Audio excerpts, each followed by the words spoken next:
dualité. Qu'est-ce qui dérange? Bon, ça vraiment pour moi c'est bien, on verra. On verra. Thion dañuy ñëw ci waxtaan bi dox diggante président Bassirou Diomaye Faye ak président Poutine président di ñu ko xamal ñoom ñaar waxtaan nañu ci téléphone bi ñu sottante aussi li nga xam ne nag moom moo di ay gis-gis président Bassirou Diomaye Faye di ñu xamal ni lu ñu doon waxtaanee bokk nañ ci nu ñuy def ba gën a préserver li nga xam ne nag moo di l'espace CEDEAO waaye tamit gën a boole li nga xam ne nag moo di seen force pour aussi jàmmaarloo ko li nga xam ne nag moo di les défis mondiaux.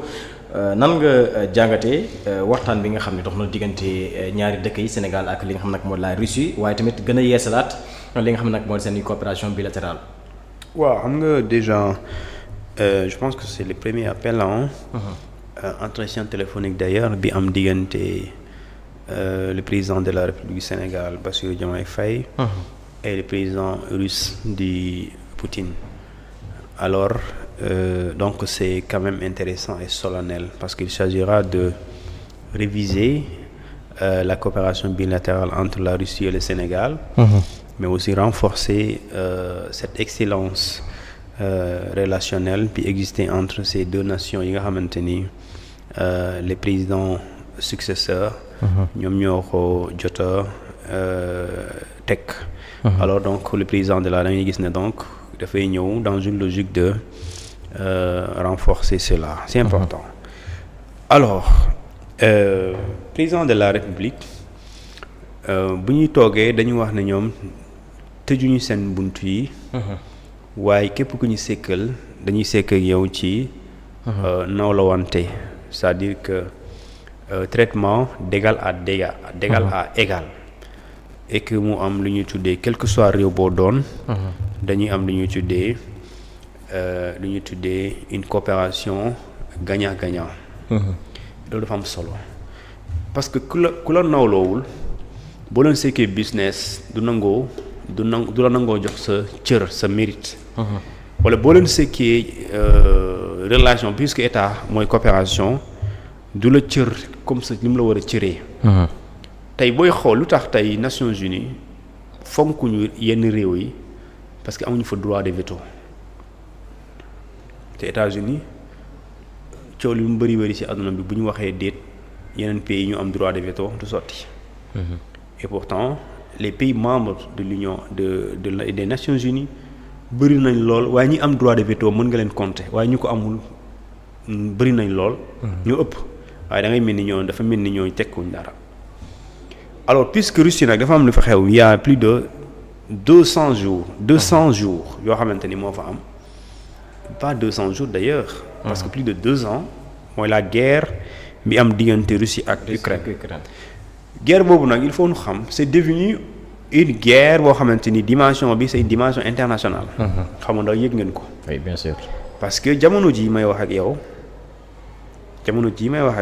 il y a eu des militaires, des soldats coréens ñu jóge Corée ñu dem Russie dooleel Russie fas yéene jàppale Russie mu attaqué Ukraine.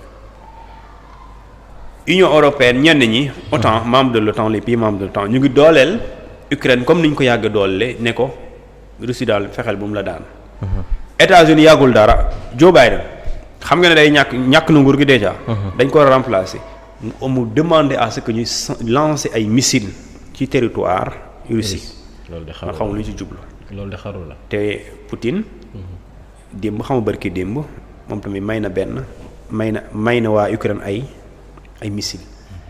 léegi nag loolu dafa am lu ñuy tuddee c'est une guerre internationale mais day jóge du yem ci guerre entre militaires mais dafay laalaale lu ñuy tuddee le commerce international. léegi nag puisque dafa am commerce international monde international dafa am ñoo xamante ni par exemple ñoom ñoo yore loo xamante ni ñun lu ñu dundee ñoom dañ ko yore waaye ñun lu ñu dundee lu ëpp lu ci bëri amul suñu réew. te mënul ñàkk suñu réew. moo taxoon le fameux Macky Sall bu mu demee nee na nañ tijji affaire waay. blé bi dugg parce que blé bu amul amaana farine du am. te farine bu amul. di nga togg soos doo am loo lekk. kon guerre bi bu amee Ukraine nga ne sama nekku ci di nga ko sentir fii. parce que boo jëndee boo taalee sa sauce yàpp yi neex na la waaye kii bi. mburu bi du ñeex bi loo koy def amul mburu mbokk séeréer ñoom seen xol du neex. c'est-à-dire que boo toogee naan sama nekku ci Ukraine sa yoon dina ci nekk boo toogee ne ana mburu boulanger bi ne man amul mburu. loolu moom président Diomaye du ko seetaan. su boobaa xam nga Diomaye sama cousin la. loolu du ko seetaan moom kon séeréer daa bëgg mburu. da ngay gis ne donc obligatoirement da nga naan lii am ci biti réew intéressé na la. parce que fii àdduna dafa tëddee boo xamante ni amul benn réew buy dox te soxlawul beneen bi amul.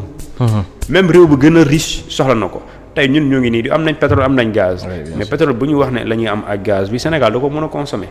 mën na ko utiliser mais da koy jaayaat. et pourtant ku mu koy jaayee c'est des pays riches hyper riches ñoo koy soxla donc pour dire que quelle que soit l'opulence la richesse du pays il a besoin justement d'un pays même si c'est le plus pauvre de la planète. moo tax justement non seulement l'appel entre Diomaye et Poutine dafa am solo mais dafay renforcer sunu coopération sunu lien.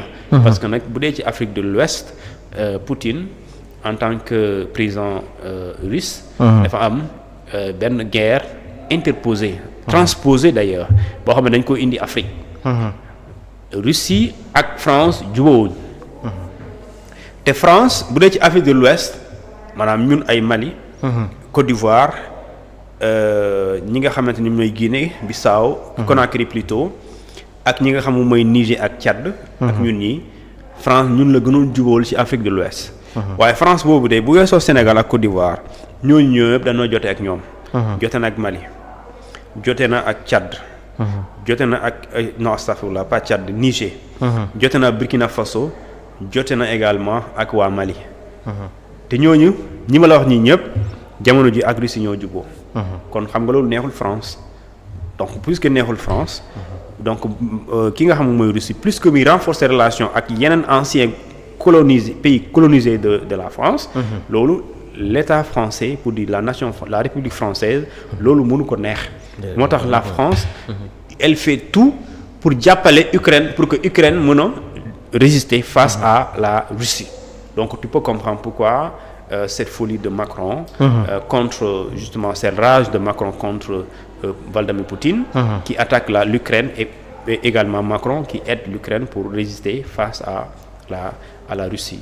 Et en Afrique également Macron en tant que président français mais la France dafa commencer ñàkk doole d'ailleurs ñàkk na doole parce que mu ngi doon nekk France Mali nekkatu fa nekkoon na Burkina Faso nekk fa nekkoon Niger nekkatu fa donc fu mu nekk rek mooy Côte d'Ivoire Tchad ak ñun Sénégal te ñun tamit néew ko fii pour di fi réyal ay drame bu mais dafay nekk ak fait tout mais n'oublie pas que tu n'es pas chez toi.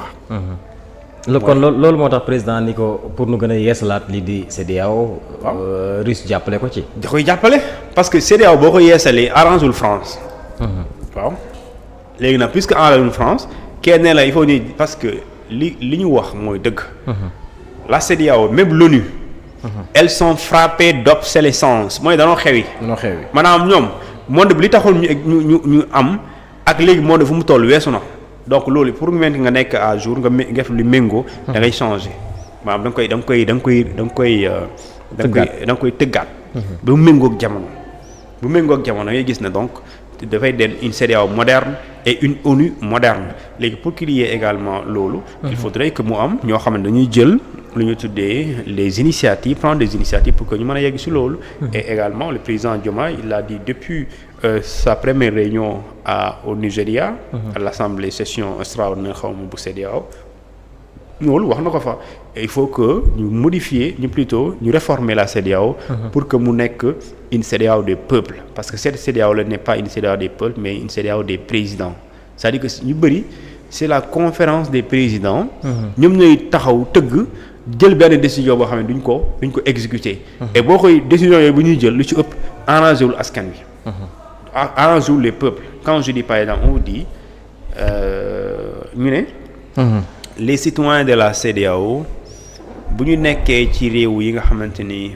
des pays membres de la CEDEAO au bout de 90 jours dañuy dellu seen dëkk wala ñu fay carte de séjour mais loolu appliqué wuñ ko loolu président yi ñoo toogoon de les pays membres de la CEDEAO seeni président ñoom ñoo toog décider loolu donc les peuples là on décide à leur nom et pour leur compte à leur absence donc loolu il faut ñu xool comment on pourra impliquer davantage les peuples africains dans les décisions de la CEDEAO donc mu bañ a nekkaat des présidents qui vont décider à la place des peuples et ces peuples là quand ils souffrent cette même CEDEAO là moo leen di souffrir loolu peut être du leen jàppale. mais loolu tey jii du doon benn frustration ci côté France. mais ñun c'est pas notre souci l'État sénégalais ce que le président Diomaye doit faire c'est pas en fonction de Macron kontaan wala mer na.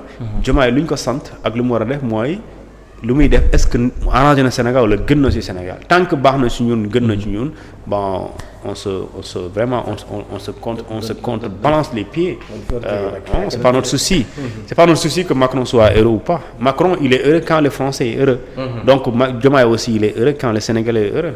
Donc c'est quoi le souci. mais aussi ci wàllum xeex terroriste yi aussi dafa mel ne mi ngi ciy tàllal loxo li nga xam ne moo di CEDEAO parce que maa ngi dégg maa ngi lire ci texte bi que nu gën a yeesal aussi li nga xam ne moo di Sahel te foofu ngeen ko wax sûrement di nga wax ay attaques terroristes yi nga xam ne à chaque fois dafa daal di am surtout ci côté bi nga xam ne moo di côté Mali. Bien sûr parce qu'il y a la menace djihadiste qui est là.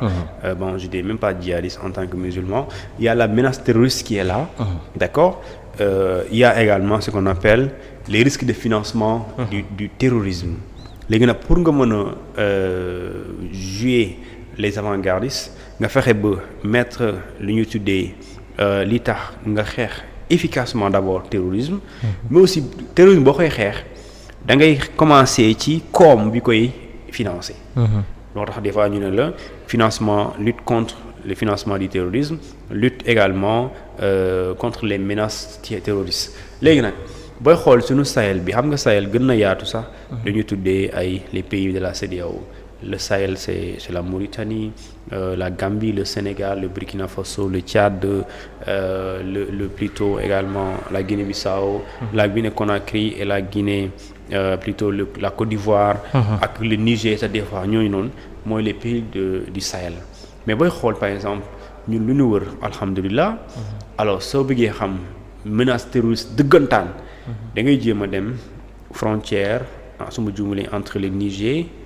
et l'Algérie nga dem également Mali dans le nord nga dem également ci Burkina Faso nga dem ci Tchad mooy fu ñuy waxee le désert ngay dégg mais foofu la buujoo et que foofu boo fekkente ni ñooñu ñu fa ne te man pour nga xam ne terroristes yi dañoo am doole c'est-à-dire li ngay gis militaires yi yor moom loolu lañ yor question bi ngay poser donc ñu may ñii kan moo leen di financer fan la ñu jëlee seen armement am nañu logistique am nañu armée bu dëgër parce que yor nañoo xaalis ba pare seen oto yi dafay am carburant saa su ne donc sûrement am na ko nekk seen ginnaaw amul sûrement kay sans loolu mënul nekk état nu mu amee doole ba mu am benn groupe boo xamante c'est un groupe armé muy terroriser sa askan te mënoo ci dara Mali je dis bien Mali état malien mënul la compter ñaata malien la ñu rey depuis 2013 mënul la wax ñaata malien la ñu fekk fu ñu dëkk ñu rey leen mënul la ko wax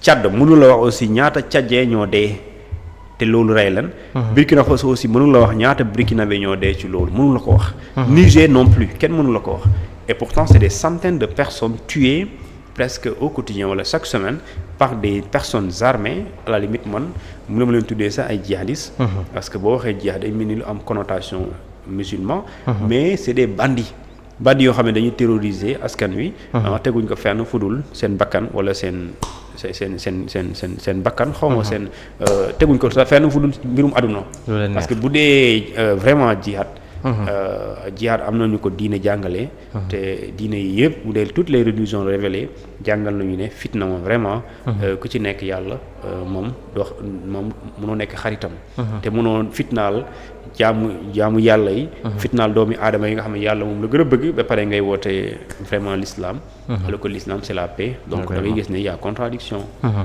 alors Thioune point bu mujj bu ni waxtaan mooy mbirum Azer ba tey den si dikkaat ndax danoo jot ay xibaar que ni carrément lii di Cour suprême dafa débouté li nga xam ne nag moom moo di Azer kii di Jean Messel génn moom it di wax na xamal ni carrément dossier bi yëraguñ ko à fond mbir moom aussi.